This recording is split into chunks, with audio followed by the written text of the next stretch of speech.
Hello and welcome to Access Sportsnet. Lakers presented by Arrowhead, Mountain Spring of Water. Chris McGee, James Worthy, Derek Fisher, Mike Bresnahan. We have Mike Trudell out in the desert for the locker room. Lakers lose their first game of the year to the Phoenix Suns. Another classic between two of the best in the West. Kevin Durant, a couple of big shots down the stretch, finished with 30. Devin Booker with 33, so 63 between the two of them. And listen, on a night where the Lakers have played 3 games in 4 nights, it's no excuse. They looked a little tired, but they played a good brand of basketball. They played hard in big game, James. They had a shot right there to tie that game at the end. Drew up a nice play and just missed. Yeah, I mean, you have to give them credit for playing hard, you know.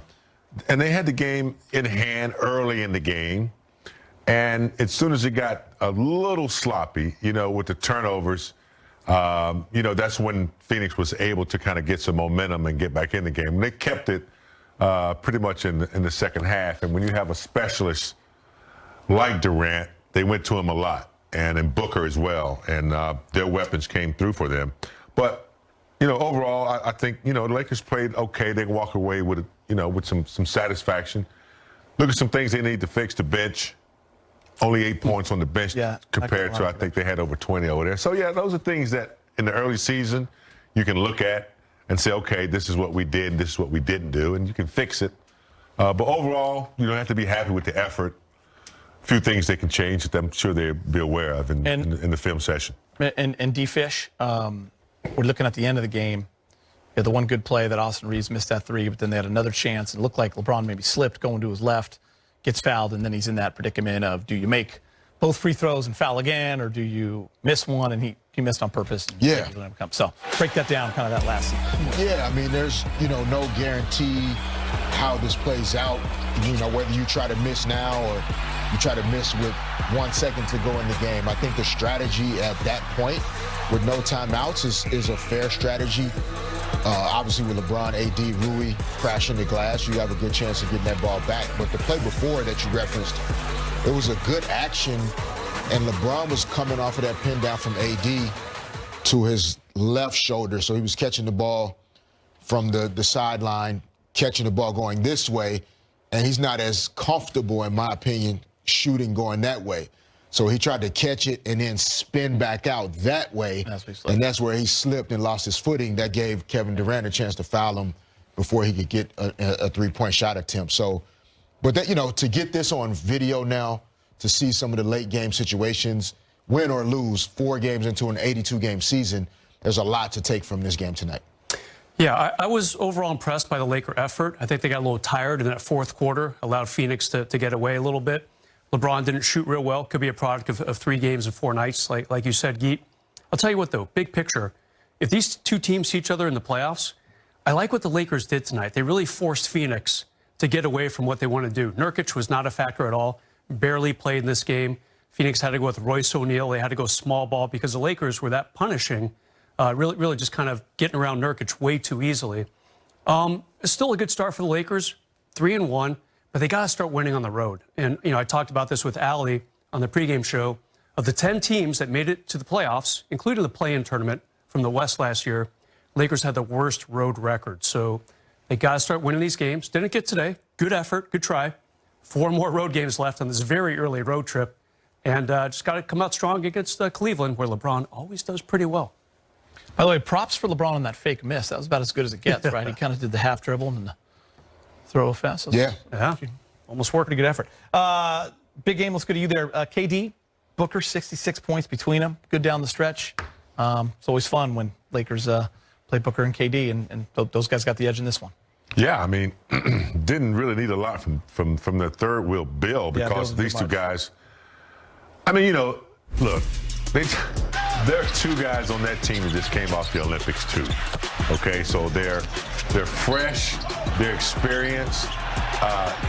You're not gonna, you know, speed them up, or they're not gonna panic. And they finally settled in to their offense. I thought the Lakers did a pretty good job of you know, disrupting the offense for a little while. But then in the fourth quarter, they really got to their sweet spots and capitalized.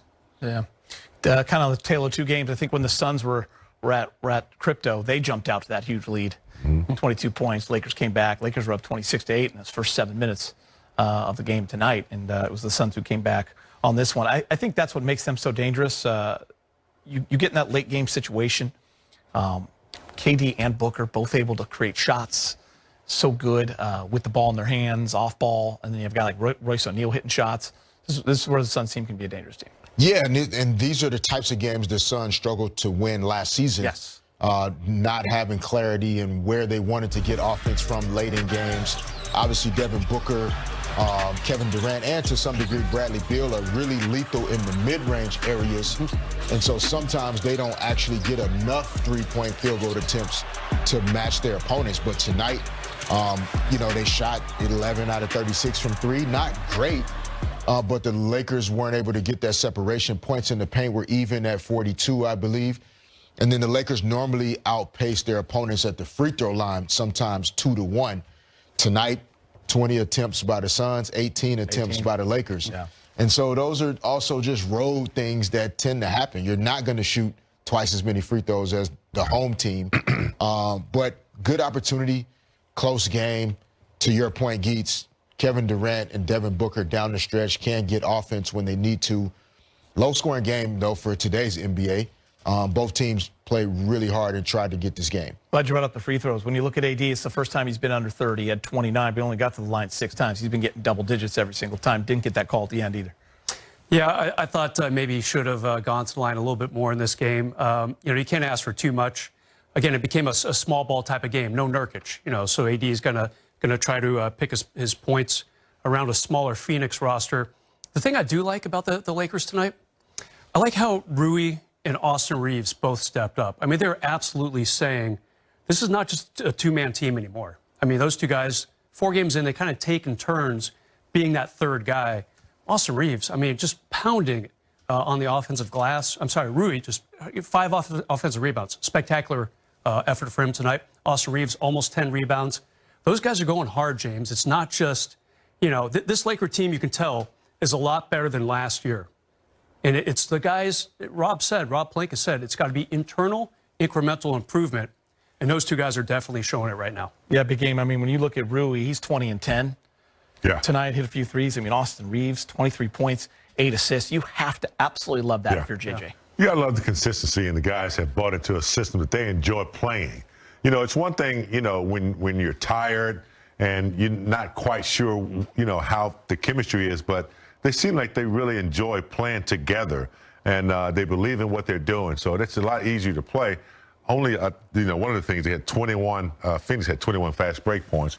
Lakers can get out and run tonight like they usually only had 8 fast break points. But it looks like they believe in what they're doing for the entire 48 minutes down to that last free throw that LeBron had.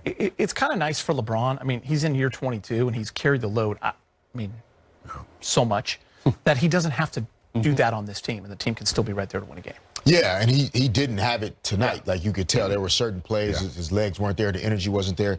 Not just, it's 4 games in 6 nights when you include tonight as the 4th game. Yeah. So not just 3 and 4, but then 4 in 6 nights with a day of travel in between.